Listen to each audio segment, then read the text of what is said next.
By the 1880s, steel had become the material of choice for modern construction. The Bessemer process had made it affordable. The home insurance building in Chicago proved it could work. Engineers across America and Britain were racing to build upward with metal frames that could rise faster, higher, and cheaper than stone ever could.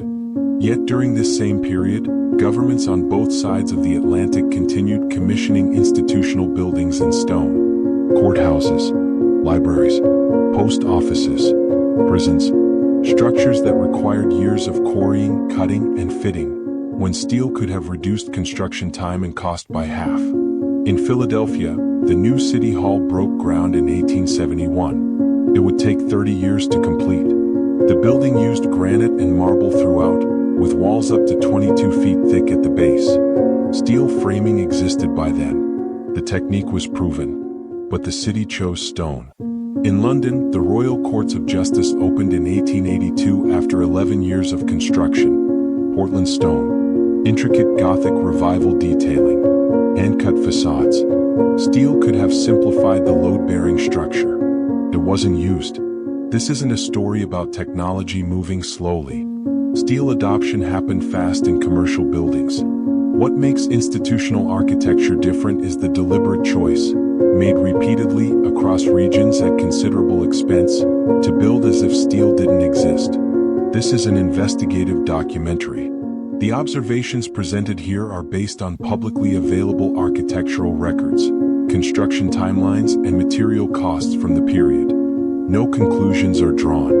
The purpose is to examine a pattern in institutional building practices during the late 19th century and consider what that pattern might suggest.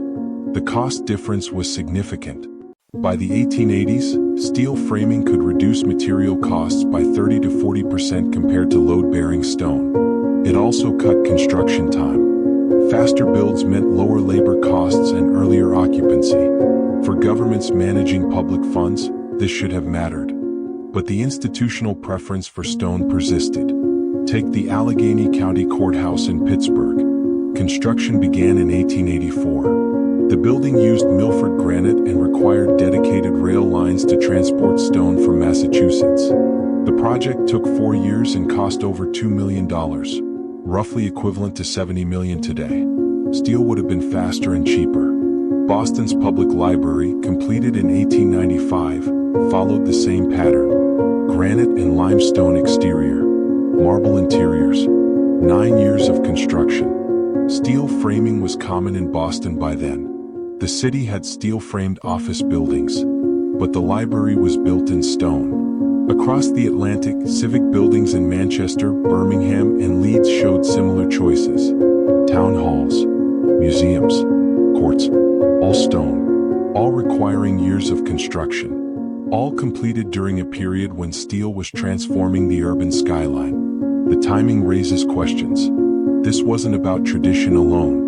Commercial developers were adopting steel rapidly. Insurance companies, department stores, and hotels were racing upward with metal frames. The technology was available. The expertise existed. Yet when governments built, they built differently. In Washington, D.C., the Library of Congress took 11 years. Granite, marble, bronze. Completed in 1897. By that time, steel-framed skyscrapers were rising in New York. The methods were proven. The materials were accessible. But the federal government chose stone. There's a consistency here that goes beyond individual preference. These weren't isolated decisions. This was a pattern, visible across cities, across nations, across decades. One explanation centers on permanence. Stone projects authority. It communicates stability. Governments may have chosen it for symbolic reasons, even when steel was more practical. This is the official narrative and it fits the evidence. But it doesn't fully explain the scale of the commitment. Building in stone during this period wasn't just more expensive. It required different supply chains. Quarries had to be located. Rail lines dedicated. Stone cutters trained. The entire logistics system was more complex than steel fabrication. For governments to maintain this approach while commercial builders abandoned it suggests something beyond symbolism. It suggests a preference built into the system itself. In Manchester, the town hall extension used Accrington brick and Yorkshire stone. Started in 1868, completed in 1877. Steel framing was developing during this period. By the time the building opened, the technology was available. Yet the design never incorporated it. In Brooklyn, the Kings County Courthouse took 7 years. Granite exterior, marble halls. Finished in 1865, just as steel was becoming viable. But even as steel use expanded in the 1870s and 1880s, similar institutional projects continued choosing stone. The pattern extends to smaller cities, county courthouses, regional libraries, post offices in towns with populations under 50,000, buildings that served limited areas but required years of stone construction. In many cases, the final cost exceeded the initial budget by double. Why absorb that expense? If the goal was permanence, steel-framed buildings with stone facades could have achieved the same visual effect.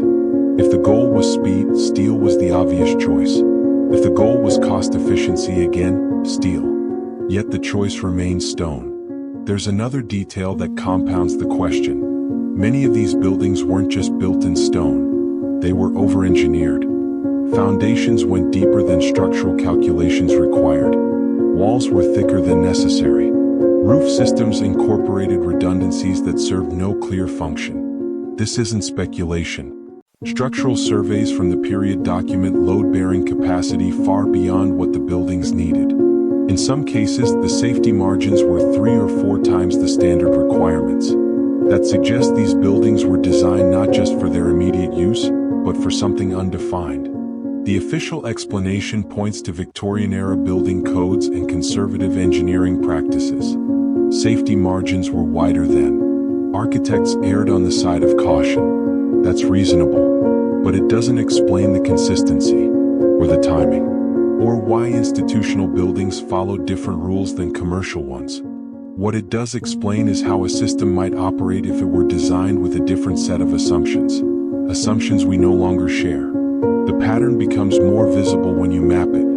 Between 1860 and 1900, over 200 major institutional buildings were completed across the United States and United Kingdom. Courthouses, libraries, asylums, post offices, prisons. The majority used stone as the primary structural material, even as steel became standard in commercial construction. What's striking isn't just the material choice, the timing. These projects often began years before the populations they served could justify them. The Erie Canal offers a useful parallel. Construction started in 1817, when New York's population was under 4 million. The canal was designed to handle commercial traffic that didn't yet exist.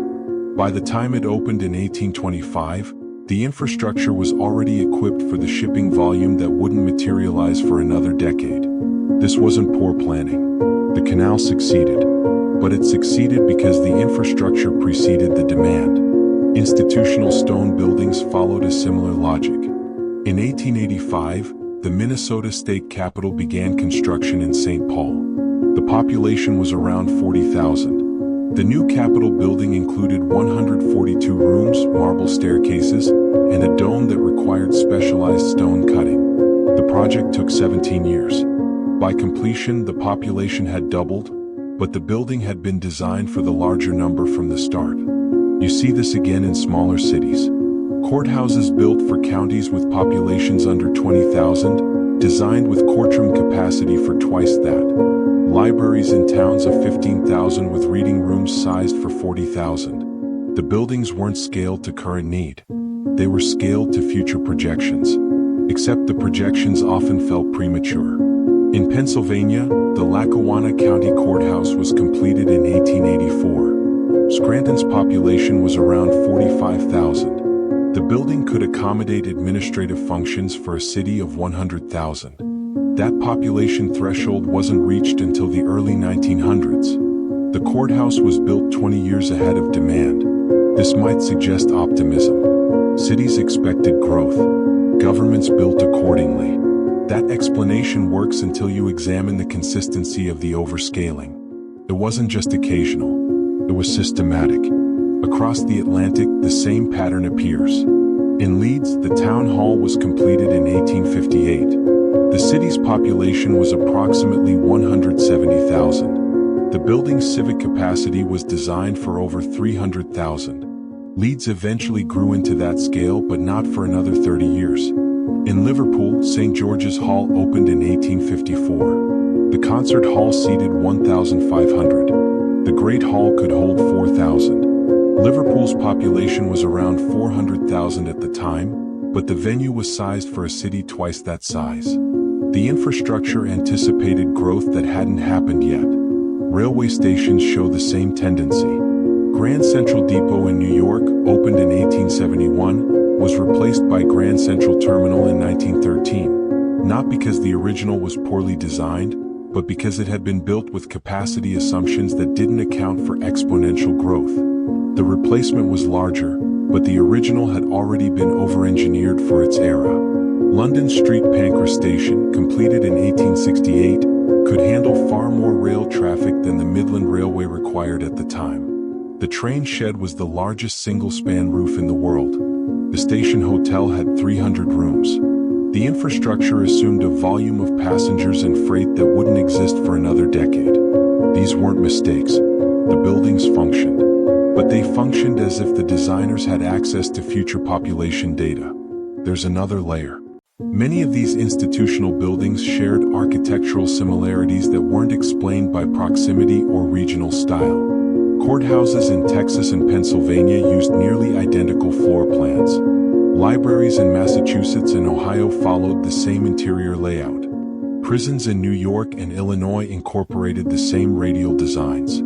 This could reflect best practices spreading through professional networks. Architects corresponded. Plans were shared. Techniques were standardized. That's the conventional explanation, and it accounts for much of the consistency.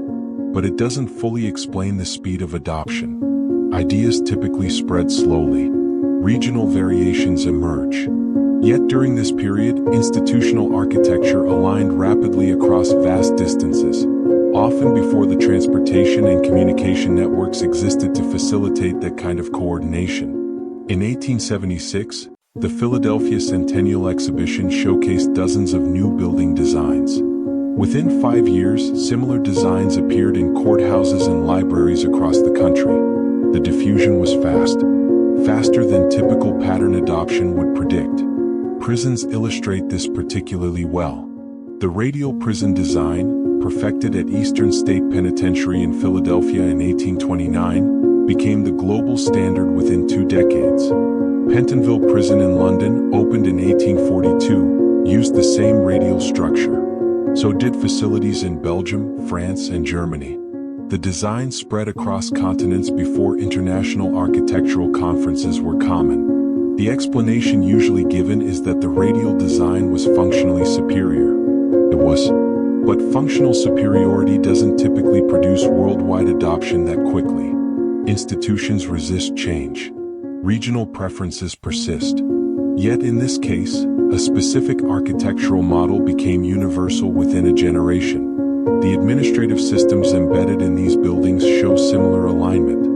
Many 19th century courthouses included dedicated record storage rooms designed to house decades of documentation. These weren't archives added later. They were built into the original plans. At the time of construction, many of these counties didn't have enough records to justify the space. The storage rooms sat mostly empty for years, but they were designed as if the designers knew the volume of records would eventually require them. You see this in post offices too. The Grand Post Office in New York, completed in 1875, included sorting rooms sized for mail volume that wouldn't exist until the 1890s. The infrastructure was built ahead of the system it served. Public water and sewer systems followed the same pattern. Many cities installed water mains with capacity far beyond their current populations. In some cases, the pipes were large enough to serve double the existing demand. The systems functioned, but they functioned with margins that seem excessive for the era.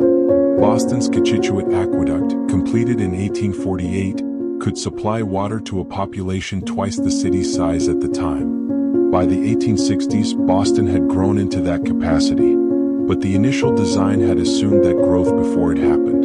Whether this reflects inheritance or convergence is a question the evidence invites. On one hand, these systems could represent coordinated planning at a scale that exceeded what formal networks could achieve. On the other hand, they could represent independent responses to shared challenges, different cities arriving at similar solutions because the problems were similar.